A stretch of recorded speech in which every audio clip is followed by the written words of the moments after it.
All right, I'd like to call this finance meeting to order now that the departments are here. Okay. The first item we have is assignment for request for council action. We have 19-188 rollover advances and advance requests, 19-189 budget amendments, 19-190 expenditure over $15,000 for Health and Fitness Equipment Center, 19-191 amend contract deadline 347 North Huntington Street, 19-192 amend resolution 1719 Reagan Parkway Multi-Purpose Trail Grant, 19-193 Northbrook Trail Easement Agreement, 19-194 amend Code 13301 Association memberships for the police, 19-195 amend ordinance 13519 Chip Rehab 33 Circle Drive, 19-196 Ohio Historic Preservation Office Agreement HUD funds, 19-197 land acquisition demolition 364 Foundry Street, 19-198 2020 contribution of Medina County Office of Older Adults, 19-199 rezone 1088 South Court Street from R3 to a C1, 19-200 amend ordinance 9518 regarding Champion Creek Multi-Purpose Path Project, and 19-201 discussion on county court.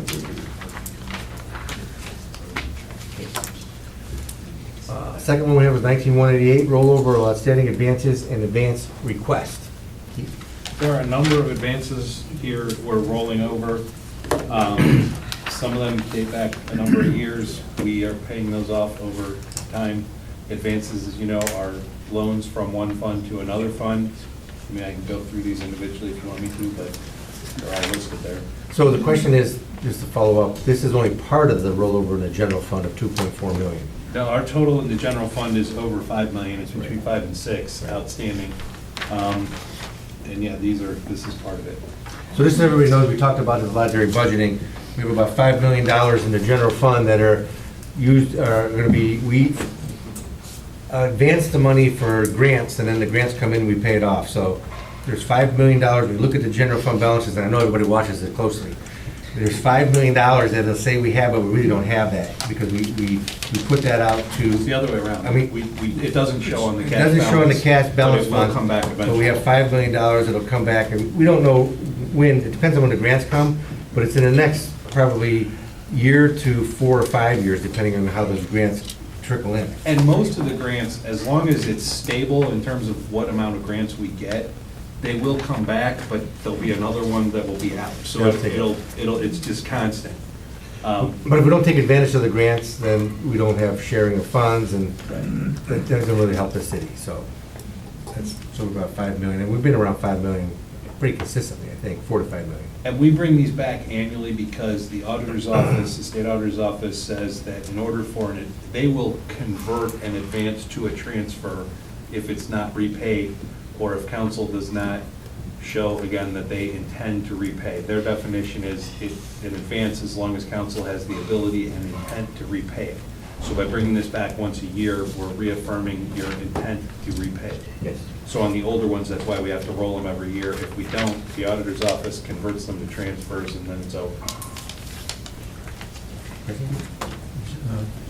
These dollar amounts that we have here, are these net what the current amount is after? This is the current amount. Okay. Like on the first one there, the fire capital fund, I don't remember what that started out as, but it was more than the 150 that we're showing there. And then as we paid it down, we'll ask for 150, and I think it was more coming into this year, so next year we'll probably just advance 100, we pay it off. Okay, all right, thank you. Move to approve. Second. All in favor? Aye. Opposed? Motion carries. Budget amendments? Oh, Hello. Timing. budget amendments, 19-189, we have 2019-045, adjustments to clear negatives. These are, some of the advances, but most of these are just clearing negatives where we have to make appropriations to clear up what we've done. Question? To approve. Second. All in favor? Aye. Opposed? Motion carries. 2019-047, 2020 intensive supervision probation grant. I guess this. The court will help cover it. I mean, it's the grant that we get every year in the court, and we have to do this. It's always way behind, and I don't know why. It's the way the grant works. We end up applying for it and finding out we get it after it's already started. That's just the way the granting agency works. Yep. Move to approve. Second. Any further questions? All in favor? Aye. Opposed, motion carries. 19-190, expenditure over $15,000 for Health and Fitness Equipment Center. Mr. Wright? Thank you, Mr. President. These are budgeted equipment purchases, replacements for existing equipment we have, and then we will see if we can donate the old ones to either City Hall or the schools before we put them in the auction. Questions? Move to approve. Second. All in favor? Opposed? Thank you. Motion carries, thank you. 19-191, amend contract deadline at 347 North Huntington Street. Mayor. Thank you. So I provided you with some information and accomplishments of John and Suzanne Sharp from Building Blocks Preservation Group. And originally, we had in the purchase agreement that required the home to be moved by November 1st, 2019.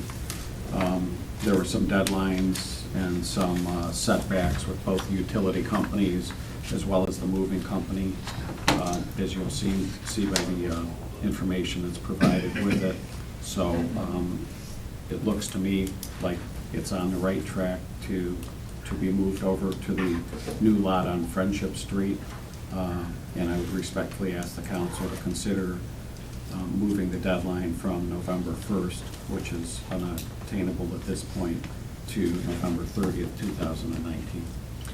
And it looks like from the emails and the contracts and everything, it looks like they will start, on November 11th will be the date is that correct? Yes. So then you're here, I guess you can give us an update. Yes, So the 11th they'll start doing it, when's the physical move, like when are they gonna, November 13th. that's when it goes on the trailer or whatever? That's And then when it's, and it should happen all in one day. And then, Yes. and then it'll move to the next site, and when are they gonna, It's over the course of that week. that's when they're gonna drop it and do all that stuff? Yeah, I mean, Let's hope they don't drop it. Well, Yeah, set they'll down put it down, slightly. yeah. Yes, they'll marry it with the foundation. Yeah, I know we had strict deadlines in the bid package that we did, but, I mean, with the contract being signed and the dates being established, we just hope weather permitting, I guess. That's the only other thing that could probably delay this, is if the weather prohibits the move. But we have no control over that, unless somebody here does. Nino. That's true. He might. Wish I did. So anybody have any questions? Everybody okay with that? 30 days is Move to approve. Second. All in favor? Aye. All opposed? Motion carries. All right, Thank good you. luck. Thank you. Pray for good weather. Thank you. 19-192, amending resolution 1719 Reagan Parkway Multi-Purpose Trail Grant. Who's handling this? Chance? I will. Yeah, thank you, Mr. President. So this request came about, we applied for the Recreational Trails Program grant to extend a multi-purpose trail on Reagan Parkway from Larkins Way to North Court Street. The deadline for that application was this past February 1st. Since then, the grants have not been awarded yet, but we were contacted by the representative from Ohio Department of Natural Resources who is overseeing and looking into awarding the grants, and we were informed that there's no funding available for the Recreational Trails Program. However, the same application is also able to be used to apply for the Clean Ohio Trails Fund, and we were asked at the last minute a couple weeks ago to modify our application after they reviewed the project and reviewed the site. They believe it's eligible for funding and still in consideration. So I was asked to resubmit our application, and they're going to give us an opportunity to apply for the Clean Ohio Trails grant funding beyond the deadline. So I respectfully ask that we amend the previously approved resolution to include the language applying for the Recreational Trails Program or the Clean Ohio Trails Fund so that I can get that legislation down to ODNR as soon as possible, so we can be considered for funding. The emergency clause is requested because of the urgency to get it down to Columbus. And I also did ask if there was a possibility that this could go straight to council so that we don't miss out on the funding opportunity. When is the, again, the date that they're gonna select the funding again? It's like- Yeah, so the grant was set to be awarded sometime between October and November. So that's the urgency. So they asked you, well, you apply to this and you have a pretty good chance to get in the grant? Correct. Which is, how much? It was 200 and... So the total project cost is $260,000 and 71. The grant match for the Clean Ohio Trails Fund is up to 75% reimbursement. So we have to come up with 25%. I think we talked earlier, you're gonna use carry forward to cover that cost. Correct. And everything else in the grant is the same. It's just checking a box to apply for Clean Ohio Trails. I just want to say publicly, thank you for going through this. The other thing is one of my constituents, Mr. Slega, has brought up for several years about the lighting, and he does understand, as well as some of the other residents, that we're holding off on the lighting until we see if we're awarded this grant, so we wouldn't be putting lighting in on Reagan Parkway on that side and then have to tear it up if we got the grant, so I just wanted to mention that, so. We know that the lighting's still on board, it's just we're gonna have to extend the time to see if we're gonna be awarded this grant. Thank you. But we'll know this answer in a couple weeks. Pardon? The grant answer. Yeah. I mean, it's still extending it a little. Well, we're just applying under a different program. Yeah. I'll bring up the same thing. Oh. Any other questions? No, I was gonna bring up the same Okay, we all got the same. I was gonna say thank you. thing. I was gonna say that. Thank you. Move to amend the grant application with the emergency clause. Second. Any further emergency clause? questions or comments? All in favor? Aye. All opposed? Motion carried. All right. That'll be on tonight too, then. Yes. Councilor Gunn. 19193, approved declaration of mutual easement for Northrop Trail. Jansen? you with me? Yeah, I'll handle this. So we had previously approved ordinance 9419, which was to enter into the declaration of mutual easements with the city schools for the trail at Northrop Elementary. Since that was passed, the exhibit was changed. It's my understanding that the schools reviewed it and wanted to add in on page 3, number 3, they made a change to the use of school property during school hours and being able to restrict the use of the parking lot and the trail accordingly if it would impact operations at the school. So that's the only change, is the change to the exhibit. So in this request, we'll just be amending the exhibit in the ordinance 9419. Questions? Mr. Huber? Yes. Well, you went through this, I think, with Amy, and I looked at it too, and that the change was made because of the school's use of their property, didn't really want people having the opportunity to cut through the property during school hours, and I guess I get it. So if it becomes an issue, they can stop it. So that's pretty much the big issue. Well, and I guess during our discussions, we have always understood that. Right. But then, either through their legal counsel or through their board, they ask that it be specifically stated, and we have no objections to it. And then I need to abstain because it involves my employer. Happy for the record, can we just make sure it gets changed to Northrop with a Okay, move approve, this is with the emergency clause? No, I don't think there's any need for this. The trail's under construction right now. Thank you. Anybody have any question or comment? All in favor? Aye. All opposed? Motion carries. abstain? Oh, any abstentions? Aye. One abstention. Motion still carries. Even with that abstention. Number 8, we got 19194, amending code section 13301, association memberships for the police department. Chief? Thank you, Mr. President. We're requesting permission to allow our police chaplain to become a member of the International Alliance of Chaplain Corps. It is a organization that trains police chaplains. Also asking that Reverend Milliken become a vendor so he can be reimbursed for the $245 membership fee he has already paid. Questions? Move to approve. Second. All in favor? Aye. All opposed? Motion carries. 19-185, amending ordinance 135-19, chip rehab for 33 Circle Drive. Jonathan, the use? Yep. So we had, council had approved an ordinance for an amount of $39,000 for a PO to do the work on this, for this chip project. There's a change order that came through, about $4,700, takes it over the $39,000, so we just requested we change the PO to $45,000 to add some extra as well, to get it up to the, hopefully get this one approved and through the process. And how far along is it? It's in the midst, so the change order would have come during the process, during the construction, so it's in construction now. Emergency clause is requested so that the contractor can be paid as soon as possible so that they can have the funds to continue bidding on chip projects. Thank you.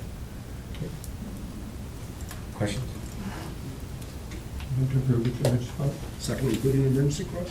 All in favor? Aye. All opposed? Motion carries. 19-186, amend Ohio Historic Preservation Office regarding HUD funds. John? Yes, this is an agreement that we have to re-up every so often. It basically just exempts certain environmental reviews for HUD-funded projects through, so that they don't have to be reviewed by the Ohio Historic Preservation Office.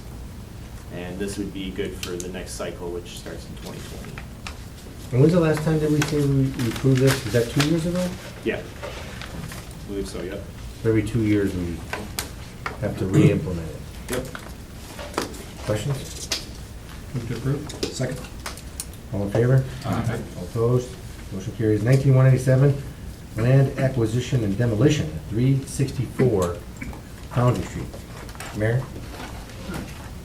Thank you, Mr. President. So there's a house at 364 Foundry Street that had been used for years as a church, and the owner and his wife of that house also own a house on Bronson Street, and due to their age and deteriorating health, they are unable to continue to maintain both the church property and their personal residence, and have offered to sell the house and the lot, excuse me, knowing that the city will demolish the house just to have the land for an expansion of Mellard Park. This is adjacent to the other lot that the city was able to acquire for lack of taxes being paid. So it makes sense for us to have that. They've offered to sell it to the city for $11,000. I didn't know what kind of closing costs or deed filings, so we've actually asked to approve not to exceed $11,500 for that. And then we got 2 quotes on the actual demolition of the house. 2 recent companies that have demolished homes in the city, and Medina Excavating was the lower of the 2 at $9,500. So the request is from Ward 1 Open Space to approve an amount not to exceed $21,000 for the purchase and demolition of the house. And the house, I mean, Dan Gladish went through it. I think the reason for the demolition is because of the state of Disrepair. disrepair of the Yes, house sir. it's currently in. Correct. And if it's not demolished, it wouldn't do us much good. Right. As part of the park. Well, right, but I mean, if it was a house that was worth being able to be used, I Right, don't think right, it'd be. absolutely. But I think it's, Dan, you've been out there, correct? Yeah, it's. No good? It's really beyond repair. That's what I figured. It's falling. Yeah, I figured. And Bob, thanks for the money. It's coming out of your Ward 1? Ward 1 fund. That's right. How much do we know how much is left in there? Because that's gotta be about $100. It was like 64, Yeah, 65,000. Oh, is it that much? I was asked how much it was to see if we had enough for this, and I Yeah. emailed that back, I think it was 60. Was it 60? I didn't ask you. 60, I told you. No, you didn't, you said. He's trying to hide that number, because it's. I don't blame him, I'd hide it too if I had said in my ward. I don't even have a ward. Yeah, yes. Okay. Any questions? So is the demolition costs are not match up here, because I thought the lower one was 8,800. It is, Jim, it's just sometimes when they get involved in this, we just wanted to have a little bit of an extra in case they run over. So we're gonna have to come back down to council and reapprove a couple $100. Okay. I heard the 95, but then I saw the other one was 9,200, so I just want to make sure. Yeah, no, this is for Medina Excavating at the 8,800, we're hoping to keep it there. I'll move to approve the purchase of the house and then the demolition cost. Second the vote. Any further questions? All in favor? Aye. All opposed? Motion carries. 19-198 expenditure for office for older adults for the 2020 contribution. That's me and Tom. So, we've done this the past 2 years. This would be our third year, and it's generally used for meals for seniors within the city of Medina. Laura Toth is the director of the Office of Older Adults, and she has been providing the city, and I've then forwarded to city council quarterly the number of meals provided to Medina city residents in these programs, and actually our 20,000 is just a portion of what the cost is to provide the number of meals that they're providing in the city. And I would respectfully ask for your approval to continue this, and Laura may have something to offer as well. I just wanted to thank City Council for the last couple of years approving this. When I report to you every month, I report the city residents' utilization of 3 areas, which would be transportation services, home-delivered meal services, and then our congregate meal services, which are the meals served at the center on Northland. And we portion out the money monthly, so it's $1,666, a month, $20,000 over the year. And that fund never leaves the home delivered meal portion. So I just want to let you know, I want to make you aware of what's, being spent, what the utilization is in the city of Medina, and then what we're using that for. And I would hope that would continue. So what's the total cost then of you go beyond the city, but can you give an estimated total cost of the services you provide to the city of Medina?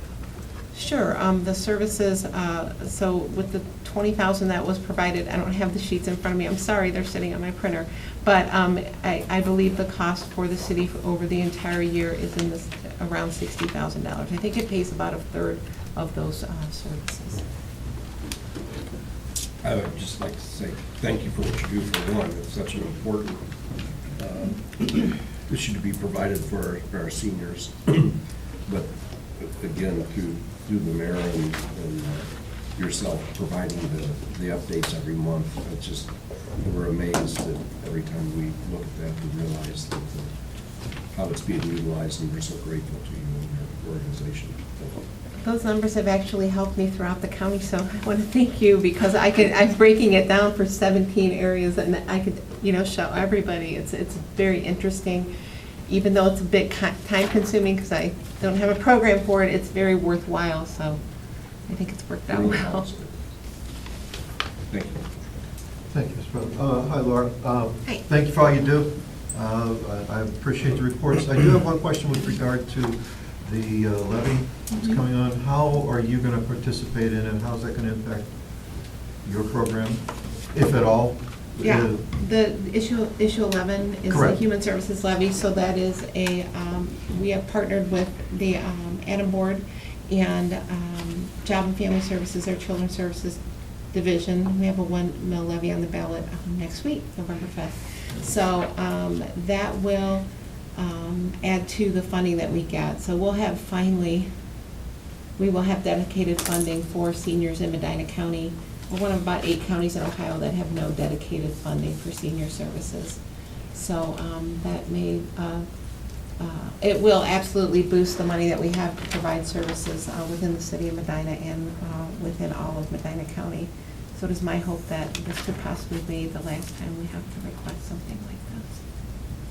Because you won't start collecting on it until 21? I believe midway through 20. Midway, okay. Thank you. Other questions? Move to approve? Second. All in favor? Aye. All opposed? Motion carries. 19199, request to rezone 1088 South Court Street from a R3 to a C1. John? Yes. Thank you, Mr. President. As you said, this is a request for rezoning. This was in front of the Planning Commission on October 10th, 2019, at their regular meeting.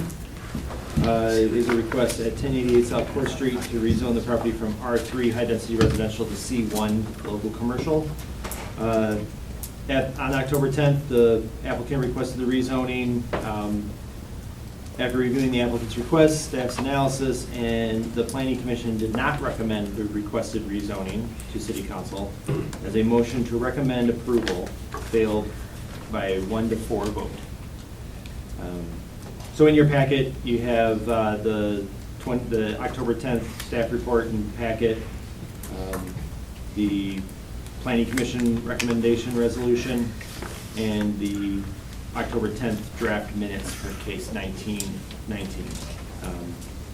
And then since a rezoning does require a public hearing in front of City Council and it's a legislative action by City Council, there is a suggested or potential timeline for as that continues through the process. And that's outlined on the RCA. Thank you. Just a little confusion. The last time it came before us, it was a C3, and it was recommended That is correct. by the Planning Commission. Now it goes to a C1, which is less intensive, and it's denied. Is it denied because they want to see more intensive development? Or The motion was made, that's why I always provide the draft minutes or Right. actual minutes, approved minutes of the Planning Commission hearing for the RCA in front of City Council. Right. So my recollection is that we decided to just do a transcript from the court reporters, so you're getting a verbatim transcript of it. Paul? It was an interesting meeting. I do have to say that the residents brought forth some compelling information and statistics based on some traffic studies made back as far as 2010, I believe was the date, and the amount of traffic coming through. Also with some of the comments that were heard from the applicant's lawyer with regard to maybe really, it isn't just the Key Bank kiosk, because the kiosk is going to take approximately a third of the property, give or take, but the whole property is going to be rezoned, which gives them enough room to do other things to it. And the Planning Commission is concerned that, yeah, we'll give them this little bit here, but they'll be able to do whatever they want with the rest of the property without having to come to the Planning Commission for any approvals or anything like that, so Them being the property owners? the property owners, yes. Thanks. So, Well, we're approved for rezoning, but they still have to come to the Planning Commission to approve the plan. right, to approve the plan, but that's pretty much, oh, that's nice, no, you have to change this, change that, change the other thing, but we can't say, no, you can't put that fill in the blank on that property with the way it is right now. So that was the reason for the non-approval. And recommend, among what you read in there, those were the main highlighted points. But the Planning Commission was willing to approve the C3. Is that correct? Was that before they knew that the entire property would be Correct. C3? Yeah, that was before more information came out. Thank you. I just want to clarify, when it comes to us to vote, for it to become the C1, 6 out of 7 of us would have to approve that, right? To overturn this? 6 out of 7 would have to approve to overturn it, right? That's correct. Just like last time, 6 of 7 would have had to approve it going to a C3, and it was only, I think, 2 or 1, or was it 1? 5 to 2. It was 5-2. 5-2. So it failed. So it would have to be the same thing. To overturn it, to get it to a C1, 6 of us would have to say we want a C1 in order for it to. Jim, your word. I do have the residents here again tonight, and they were at the planning commission, and they'll be at every one of these meetings. to provide So information. the question, if it doesn't pass finance, it doesn't go to council, does it? And we don't have a public hearing? Since I've been here, finance has just been a discussion meeting. Yeah, It is by the zoning code, it requires Oh, a okay. public hearing in I front of got you. city So this is- council. we're just having You have to discussion. make a And legislative I know there was discussion, decision on from it. what you brought up at the meeting too, there's another zoning classification under the zoning code of a CS, I think it's called. There is. And I don't know, I don't know if Mr. Huber, did you have an opportunity to talk to the developer regarding the C1 as opposed to a CS or the vice versa? I talked to his lawyer, and they were unable to figure out why the planning commission did what they did. So they're still thinking about it. Well, I don't know whether after council votes, whether they'll proceed to ask the common police court to look at it or not, but they may. It seems internally inconsistent. Understood, that's why I asked the question. We can hear from the residents. Well, we're gonna have a public hearing. They might have something to say tonight, too. You got anything? Does the residents have anything different than they said at the planning commission meeting? Because we all have the minutes of that. Is there anything new that came up since I then? don't believe so. There's nothing new? To hear what you had to say. Okay, no. All right, well, then we kind of know the answer. And I think we kind of, well, I guess the developer, they're not going to say anything or do anything until we vote as council, it sounds like. So they're not going to withdraw and do a CS, or they're just going to wait till we vote, and they're going to have an option, as Mr. Huber just alluded to, either A, to come back and reapply for a CS, or B, just file a lawsuit to see what the court would say about what's going on. Which would probably, from my understanding, is more likely. Because they already have they stayed, or not, didn't stay, but they sued on the appeal of the Board of Zoning Appeals. And I think, is that correct, Mr. Hubert? That's right. So that's still out there, and they haven't really taken any action on that cause of action yet, so they could elect to pursue that cause of action too. Which would be to just allow, my understanding is allow the kiosk to occur in R3. That's what that lawsuit's about. Which makes a lot more sense to me, but, Is that just in for the kiosk? Yes. Or for the entire property? That would just allow the kiosks. just allow the kiosk on the R3 zoning, because R3 zoning could not, Change in the zoning, right? there'll be no change in the zoning. Okay, so they couldn't put in another fill-in-the-blank store? Nope. So that'd be pretty good. No. So that's another option they have, is that now they, which you alluded to, they have another option because of the planning commission's decision, and they still have, council can vote 6-1 to overturn. That's it. But from the last vote, I don't know. Any other questions? So Jonathan, you're just asking us if the timeline looks good, With the RCA's with rezonings, I always put that there just so everybody can kind of It- be it- aware of right. what the timeline is for the next legislative steps. So, So we have to follow those, yes. Okay. All right, thank you. So we'll wait till the public hearing on the 9th. Unless Mr. Huber has more discussions and something comes about that we don't know. All right, 19-200, amend ordinance 9518, Champion Creek Multipurpose Path Project. Thank you. Okay. This is the project, multi-purpose path, the streetscape on South Broadway and South Court Street. We did go over in our final estimate by about $3,500. This is a grant project, so 80% of that cost, or a little under $2,900, paid for by the grant. The city's out-of-pocket expense for the additional fees was about $715.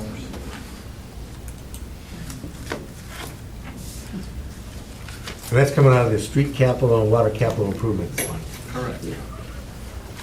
108, your favorite account. Any questions? It was worth it to get those historic streetlights down there. Move to approve. Second. All in favor? Aye. All opposed? Motion carries. Then we got, the last item is 19201, county court discussion. Mary Hannah? Thank you. So I've had a discussion with a number of you individually, but I thought we need to have it collectively because the idea came up of late through the county commissioner's office of the potential to move the county court operations off-site.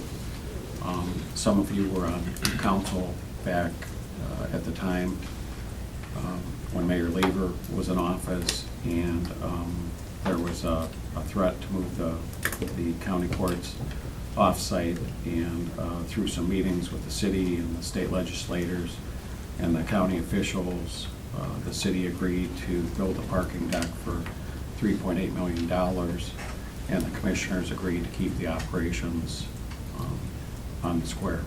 Well, the parking, I think it was 4.6 million, but we agreed to pay 3.8 of it, provided they stay, and they paid the 800,000. Right, right. Thank you. So if they move off the square under the agreement that we have with them, they would potentially owe then the city that $3.8 million. From their perspective, if you look at the cost to relocate the courts versus just stay where they're at, build a new court and then move into it, versus the 3.8 they would owe the city, they're evaluating that.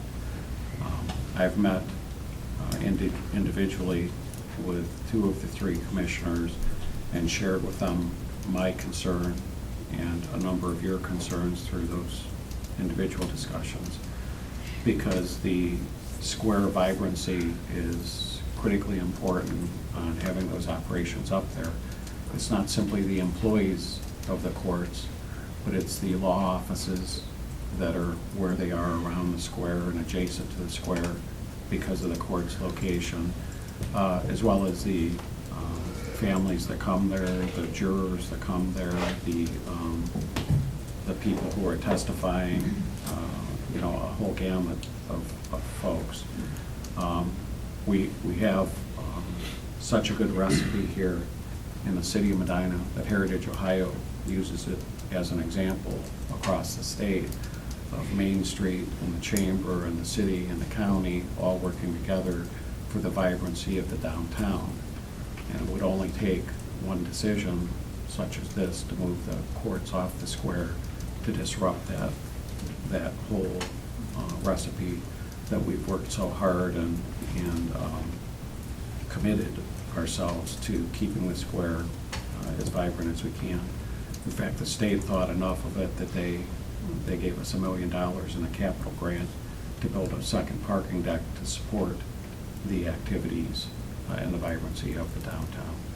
So I wanted to put this on for discussion and respectfully ask for the council's backing.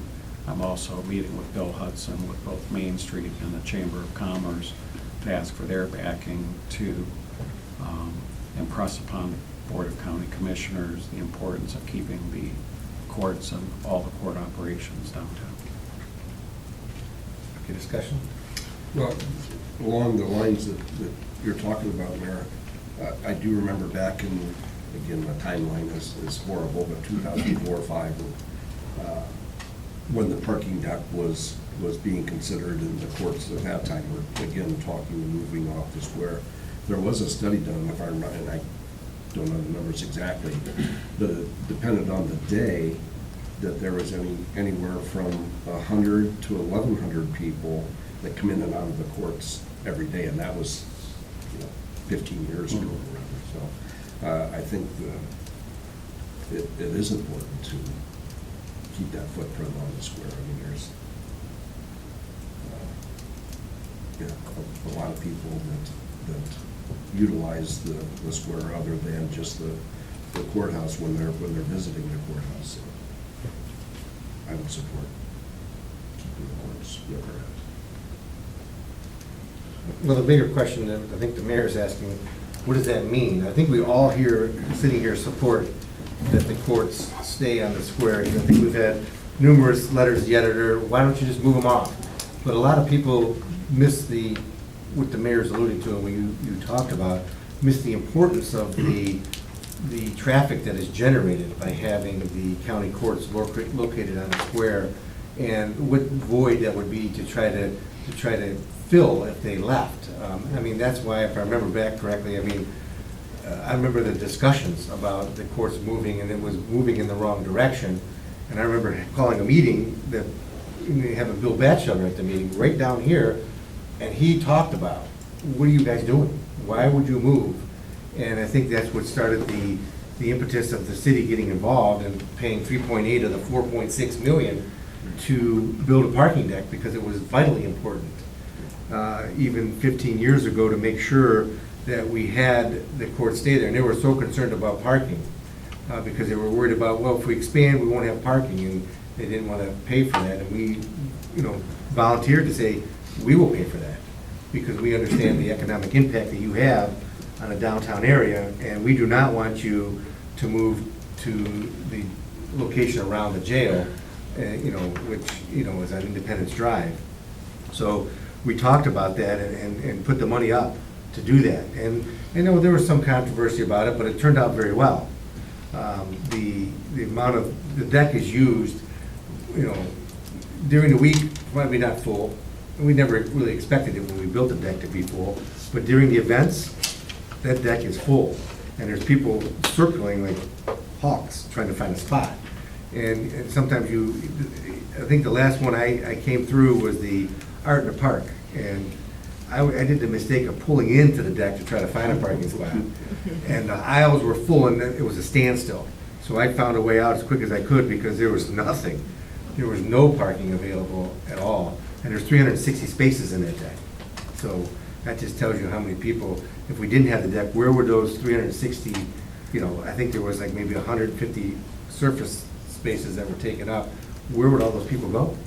And it was, it was bad enough that the parking lot here at City Hall was full, the court parking lot was full. People were just parking in the streets to try to, there was nowhere to park. But again, the bigger question I think the mayor's asking is, the commissioners have a plan. They're looking at a plan now to leave. Their plan's gonna exist if we stay or move too. If the city stays involved, great. If the city doesn't stay involved, they're still gonna do it. So the question is, they want support of what are we gonna do? Because some of their ideas are currently, as you know, is to demolish the 1966 building in the middle, and 69 building, I'm sorry, I want to give it a little more age. It's the 69 building and rebuild it, and I think they came along, from my understanding, is if they do that, they would rebuild it, the facade the way it is, and keep it the way it is. Their bigger concern is that they've been talking about is the internal functionality of the court system, because the walls, the way it's built, it's impossible to tear the walls down because they're solid concrete or concrete block. I think that's what they've alluded to as far as the internal functionings of the 1969 building. Well, similar to the county administration, some of the walls are not movable, to be reconfigured. And that causes some of the issue. And the existing elevator is not handicap accessible, and nor can the shaft. If you took that elevator out and put a new one in, nor could a handicap accessible elevator be used in the same shaft. So the elevators obviously are going to have to be changed. And Commissioner Hudson will tell you, because he's does quite a bit with leasing and real estate and whatnot, that if you fix up an old building, at the end of the day, you still have an old building that is going to have maintenance issues, it's going to have problems, because there's no way to take the old building and make it like a brand-new building. It's just not possible. So they're still evaluating it, but at the end of the day, they don't want to be constricted if they need to remove that building as part of their project and replace it with something substantially similar, or keep the facade, or come up with a new facade that would fit more the architecture of the rest of the downtown. And when I've had these discussions with them, both in the County Facilities Committee, of which Council President Coyne serves as well, and in private discussions with them, I've told them that we want the public's input on that. We don't want you to tell us, you know, here's something that looks like what we tore down, or here's one that looks more architecturally fitting for your downtown. We want to have those options. We can put them up and have a public meeting, and then give the public the opportunity to question and comment and suggest and help work us through this. So the concern that has always been out there is they're looking at, in their decision right now, the cost to relocate and locate back to the county property, and adding on the cost if they're, have to renovate, what the cost of renovation would be rather than the cost of building new. And they're gonna put all that together and they're gonna make a determination, well, if it costs too much, we will just leave. And then we have the buildings there that we have to maintain, whatever level that is, I don't know. But there's no plan to put anybody in there. So that's gonna be the other question is, if you lose that driver, what goes in there? Is it just a vacant building? And if it's a vacant building, does that then trickle over to the rest of the square? Because nobody will be using the restaurants in the afternoons. There'll be less people around. Would that put too much stress on those restaurants? So they say, well, we can't survive unless we have lunchtime traffic. So I mean, these are big questions. Yeah, they're very big questions, and it will snowball, and those are all the things I've been thinking about. To address one of the points that the mayor made, if I may, before I lose it, when they're talking about fitting the decor of the current square, I would suggest that those residents who are very concerned about that go to Tiffin, Ohio. They went through this about 10 years ago, I think it was, where they tore down their old courthouse and they built a new courthouse, and it fits within the same architecture as the rest of the downtown area. Yeah, it's newer brick, but when you look at the windowscapes, the roof lines and things like that, it fits right in. It's a nice addition to the city. And with that, a lot of other development and improvements to the city have taken because of that. There were a lot of people who were very adamant about keeping the old, because it was the old. And like was said here before, you have an old building at the end of the day. Here you have a new building that in Tiffin that looks architecturally appealing to the rest of the town, and they have the new facilities that they need. People are now coming back to downtown. The downtown area has been revitalized. I've been going there since 1974, and it was down to next to nothing. And now they've got a lot of upscale restaurants, upscale shops coming in, and a lot of improvements. To allow the courthouse to leave the square would kill us. Well, just again, to be clear what you're talking about, because there's a lot of confusion. I spoke with people 2 weeks ago about the court project, and the first question I asked, I said, well, what do you think about the courthouse? What is your opinion? They go, I don't want them to tear down that old courthouse on the right, left-hand side with the steeple. Why do you guys want to tear that down? So there's still a lot of misinformation out there. They think that the oldest courthouse is being torn down. That's the first question. Why are you guys tearing down that old courthouse? They say, well, we're not. Yeah. She goes, what do you mean? That's what I've heard. You guys are tearing it down. I said, Well, you know, part of that is clearly, it is not on us. No, You know, I mean, that. but I don't hear you standing up and saying, no, that's not it. Who would I stand up to, Paul? Who, I don't hear you when you're out there rallying, I don't hear you saying that we're not tearing down the old. We just hear you say, we're tearing down the courthouse. And everybody thinks that it's the old courthouse. All right? I've never heard you be specific.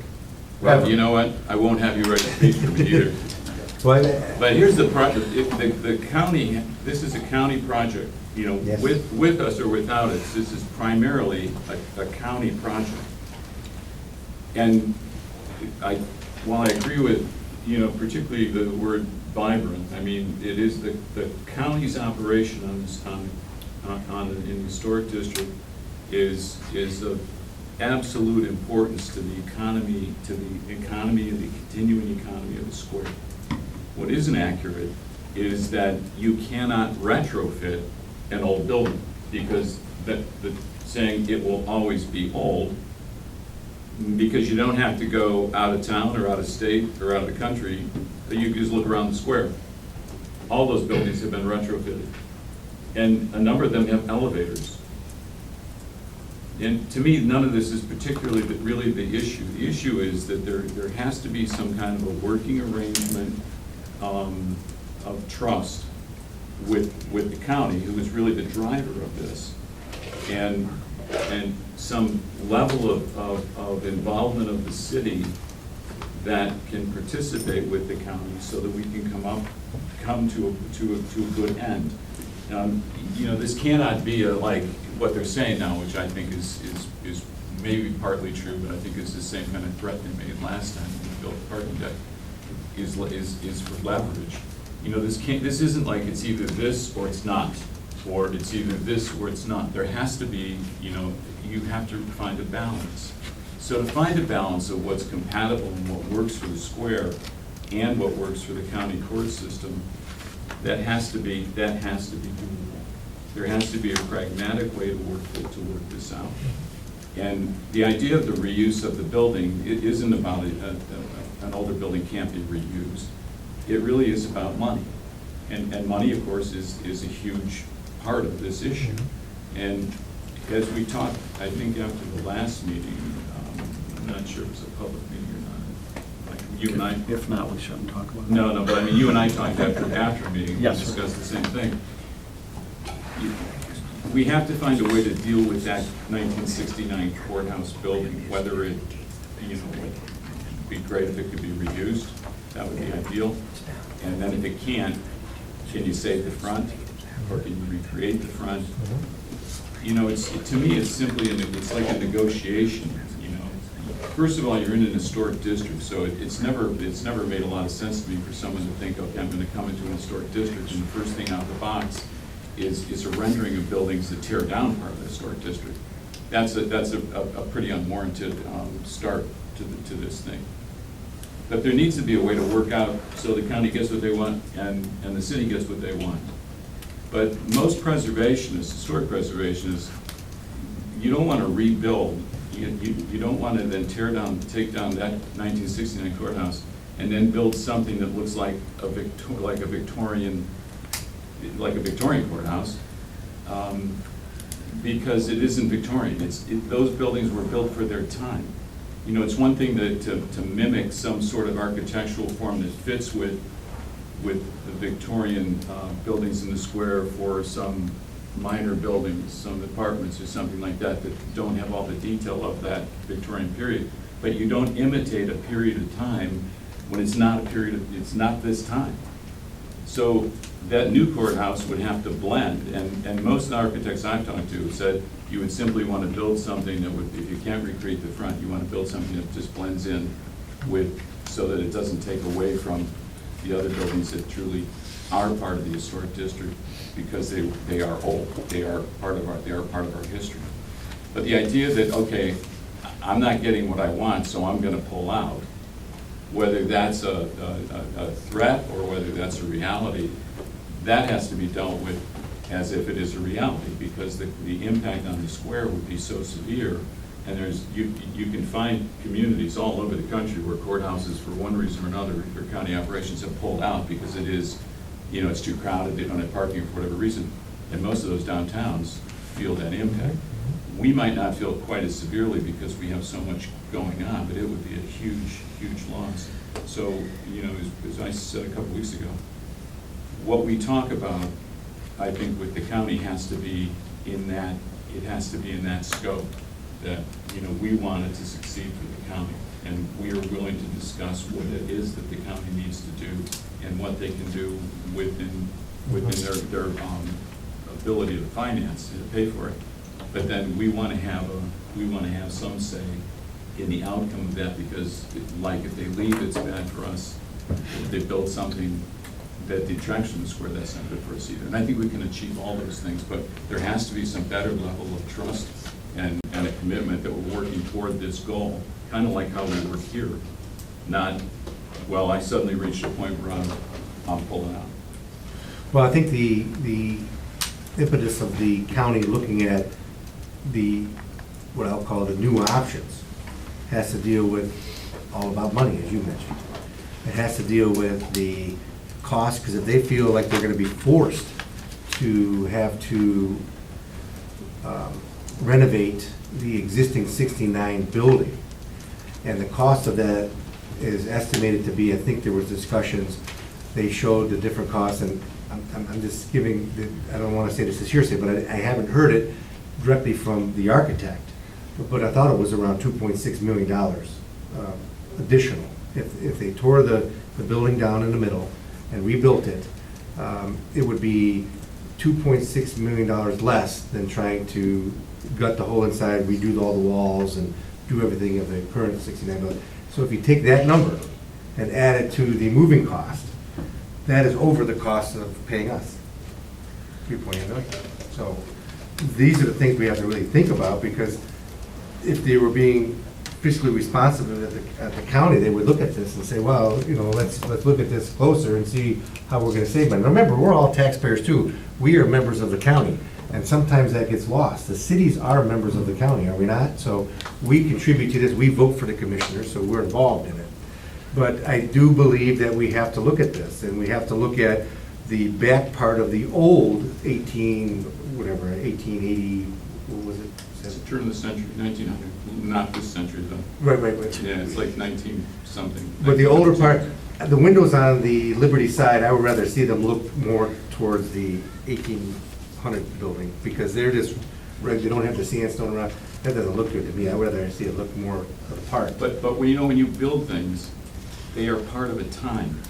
That's why they look the way they do. That's the reason North Court Street looks like North Court Street looks, and the square looks like the square. You know, things are all of their time. And when you try to do something of a hook on another time, that doesn't work. We really didn't. If you look at the old, what I'll call the Bank One building, because it's 60 Public Square, because everybody remembers it when it was built for a specific purpose. That building on the corner was, it's a building that was constructed, but it was made to look like the time, and it fits in pretty well in that corner. I disagree. I opposed that when they designed that building for the very reason that you do not imitate, because then people look at, yeah, it looks like it's an old building. It actually doesn't really fit, because it isn't really Victorian. But there was a lot of opposition to that building, because it's that you don't want to make Disneyland. The reason the square works is because it's not Disneyland. But I would beg to differ to your opinion, and not to pick on Lodi, but in Lodi, they built a CVS. Now, do you think that fits down in Lodi? I don't think it fits in Lodi, but you can build things. Depends on what you want to. But you can build things that fit, that aren't faux historic. That's the better way to say it. I guess I hear what you're saying, but I think. It isn't what I'm saying, though. It is a standard of preservation, is that you don't imitate a building and try to hook it onto another building to pretend that it's old, just so when people walk by, that's what they think. That's what they did with the 1969 courthouse, correct? They didn't try to make it look like this. Because they didn't know what the city was. You know, they were like me. You know, my mother hung an eagle over our front door of our ranch house and thought we were living now in a colonial house. You know, that was her idea. We lived in Parliament. Right? But in 1969, they could have built the new courthouse in a similar fashion, because the other courthouse was there, but they chose not to do it. Right. It was of the time. Right. But I agree with that. But the middle of that block in the 1969 courthouse look, I agree with you 100% that it has to continue to look like that, because everybody grew up with it looking like that. And every picture you look like, people take, that's the picture that you see. If you look on all different, whatever, Facebook pages, whatever, that's the picture they take. Why do they take that picture? Why don't they take the picture of the old firehouse? Because most of it is the courthouse for some reason. They take that picture. And it's a 69 look, as they call it, that people show, well, this is Medina. Because it does say Medina County Courthouse, so maybe they're trying to get the words in their picture. It's also pretty accessible because it sits back and there's nice trees and there's the pillars Right. and whatever, but that just seems like we could agree to this. This is a good way, and I think it's what you're asking to go forward, is to say, we are open to whatever it takes in order for you to stay and build the courthouse, but we're looking at that face of the 69 courthouse. Right. That needs to stay, you know, we need that, or we need something that we can all sit down and go, okay, maybe that's not it exactly, but that's close enough. Because you have to weigh, you know, just to weigh the two. We can't say, no, okay, pull, you know, we're pulling out, you know, or you're pulling out, Right. you know. Well, I think everybody on council would agree that we want to keep it that way. I mean, does everybody kind of agree that that's the look that we're talking about? That we wouldn't want the original picture that came out with a walkway down the middle. I guess that's the big stark difference there. We'd want to try to keep the look of the square as it exists currently. Is there anybody that disagrees with that? Everybody agrees with that? Yeah. But I'm not sure the county disagrees. I don't know that the county disagrees with that either. They just need to have alternatives. I mean, John brought up the point of the 2.6 million, and I think his number is right on for the increased renovation over building brand new. But it's not only the moving expense, it's the leasing or renting of space. It's a double move, because you have to move out, and then you have to move back. It's the same thing we looked at when we talked about renting space for the municipal court, and financially, we thought this makes no sense whatsoever, to spend this much money that could be used for the court for just limited purpose. So that's the same evaluation that they're going through, and I think they've come a long way. I mean, to start with me on the, first of all, for everybody's benefit, this started as a facilities committee, not as a courthouse committee. So they were looking at the professional building, they were looking at the courthouses, they were looking at the county administration, with the idea of, you know, can they combine offices, can they purge anything from their books, can they reconfigure offices to use them more effectively and efficiently? And they invited me to be on that. And then one of the subcommittees that was developed then was of all of the needs of the county, and there are a lot of them, with all of the facilities that they own, including transit and the jail and the juvenile detention center and all the things here on the square, that the courthouses were the most critical and needed the first attention. So then when they set up a subcommittee for that, I asked to include Council President Coyne to have a council representative there as well. And these are some of the things that we've been sorting through. These, I mean, from day one, our alternatives have been, or our recommendations have been, to keep it renovated.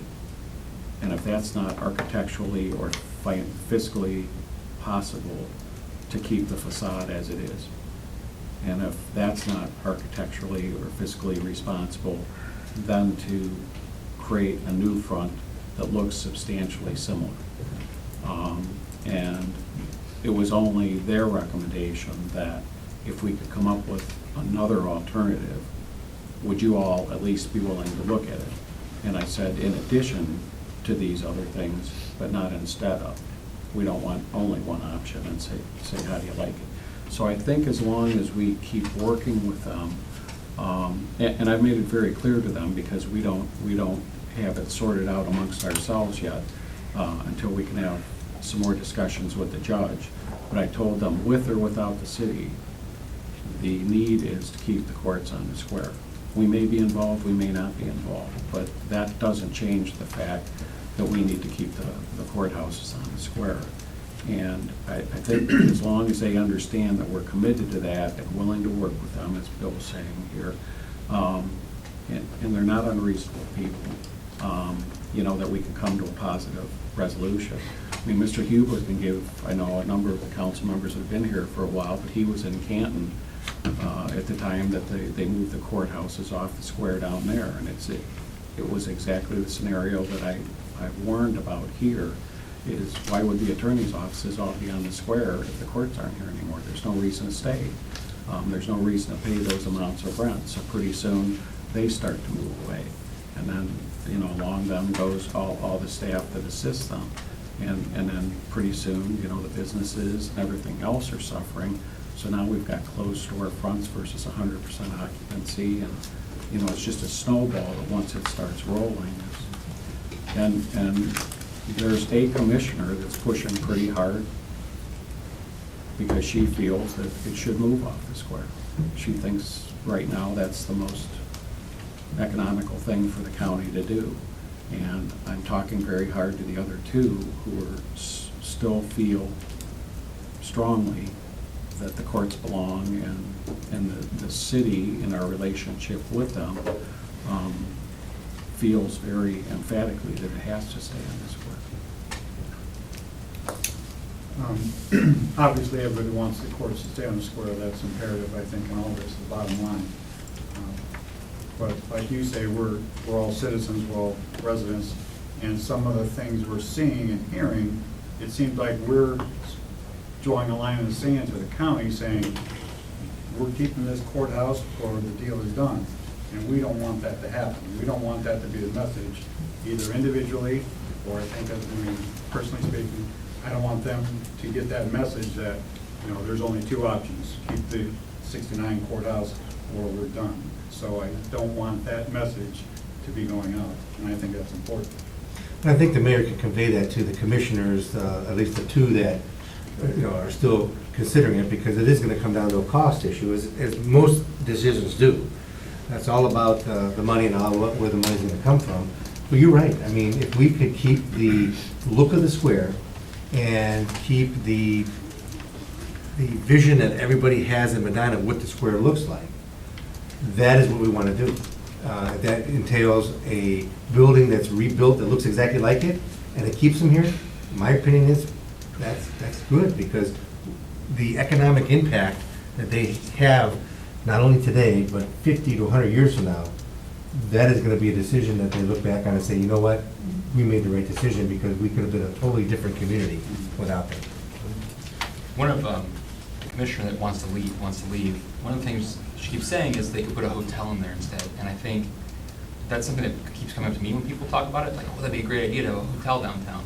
But I don't think people are looking at the long-term effects, because if there's an economic downturn and people stop showing up to our Main Street Medina events, that hotel will close, right? And then those businesses have lost all their patronage. Whereas if there's an economic downturn and we have the courthouse, people may stop coming to our events, but those businesses can stay open because they still have the public coming to them because of the courthouse. I mean, and we're all taxpayers, including everybody on the square. The county needs to look at the long term of how much money that square and all of the stuff around it brings in to the county as a whole. We need to keep it vibrant for all of those reasons. Well, and the other, I've talked to a few people about the hotel. So the developer of the Farmers Exchange originally was going to do a hotel on the second 2 floors versus apartments, and the bank was not willing to finance that for him because of the infrequency of hotel guests versus leases for a year or multiple years, et cetera. So the finances to make the numbers work is something. Now a boutique hotel might be a little bit different, because then it's not so mammoth and whatnot. But to compare a hotel to what we have today is not apples to apples by any stretch. The other thing I share with people about the hotel theory is that we actually are going to have a loss too, because not only are they going to leave the building and adversely affect the square, but they're going to go out and take prime industrial land that would get a tax benefit being paid to both the county and the city, and create a non-tax, property tax structure out there. In fact, more and more as it continues to expand. And I don't think that's something we want with our limited industrial land that we have available. So to draw that out, it could end up being a net loss to the county by taking away potential industrial tax dollars by using that for public land purposes. If instead of the county, it was built by a company with 100 employees or Right. 300 employees or whatever. Exactly. Right. Private Right. industry would bring in more property taxes, more income taxes to the city and the county. Anything is more than zero. Exactly. That's the point I want to get Yes, across. yeah, you're exactly right. Right. So I think, Mayor, from what you're hearing from the various members of council is that, yes, it is the goal of the city to keep the court downtown. And we're willing to talk, and we're willing to make decisions that will benefit, that ultimate, but we're not gonna jeopardize the look of the square. I think that's a pretty, and I don't think the commissioners are saying that Right. we expect you to jeopardize the look of the square, because I No. don't think, I think they realized from the latest drawings, they showed the building still set back, and they've incorporated that, at least the architects have, so I think they've heard that message, that we will not jeopardize our look of the square for anything, because we need to keep that. But we're willing to discuss the options available to make sure that you stay downtown. But I also think it's important to understand that there has to be, before you say, I can't reuse a building, when we looked at the Masonic Temple, and, we spent a lot of time with an architect trying to figure out how to use that, how could you configure that building? That was no quick decision. And I think that the concern initially was brought up, the concern initially came, Paul, when they released a picture in February that showed a drawing of a building that would be in the place of where that courthouse was. And when I spoke to, at the meeting at the county, the county had the kind of, not public meeting, the one with the township trustees, when I spoke to the architects there, they didn't seem to think that they had really done a serious look at the interior of either the back of the old courthouse or the 1969 courthouse. There wasn't that, like, they didn't bring in a restoration on an architect to take a look and see, could you reconfigure this for reuse? So, not doing those things, I think, leads to a perception of tear down was a first choice. But I have heard from people ever since we tore down the theater and the Masonic Temple, that wonder why in the world we let that happen. And to me, it was done because there was nothing, we really did research that, and there was no good option to use that building for us to use. And I think it will be put to better, we're putting that area to better use now than we would have. But I think that we got to keep it in perspective that some of the issues that surround this, we had nothing to do with early on. Because we didn't release these pictures of a torn down building. That was done by the county. And I think that if you can convey the message of what we talked about tonight, we have found a good way to go forward. But the county, I think, also has to, going forward, understand that they have to work with us to get this done. They can't at some point threaten, if they disagree, well, we're gonna leave. That threat to leave is is. I don't think that's uniform throughout the commissioners, I just think that. I read it in the Gazette. Well, there's. It doesn't make it. Well, no, Bob, Yeah, Bob, you can call me on that. But I think, Mayor, the message is that, we want to work together, and we want to make sure that we can have a successful project on the square. Whether or not we're in it. Right, Because like right. you said, we're. Yes. Yeah, And I made that very clear to them. Yeah, 'cause So when we're talking about keeping it on the square, that's with or without us. I don't want you to think that they're going hand in hand, because we don't know. And until we know, and of course, they need to know pretty soon, because they're either including the square footage for us or not, which dynamically changes the building they're creating. So, I told them, through no fault of anybody's, the judge just happened to be out of town, so we can't have that discussion with him. And as soon as he gets back, then we'll talk with him, and then try to get them some answers. Okay, any other questions? I appreciate everybody's discussion.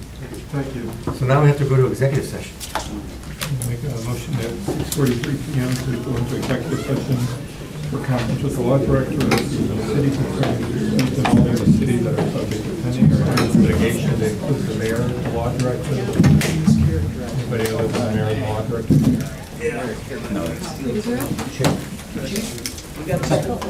Clerk, please call the roll. Try calling you. Yes. We're recessing into executive session to discuss the end of litigation. We'll reconvene into finance after executive session, taking no action of anything discussed in executive session. And then reconvene to finance, if any discussion is adjourned now, go to council. We're in recess.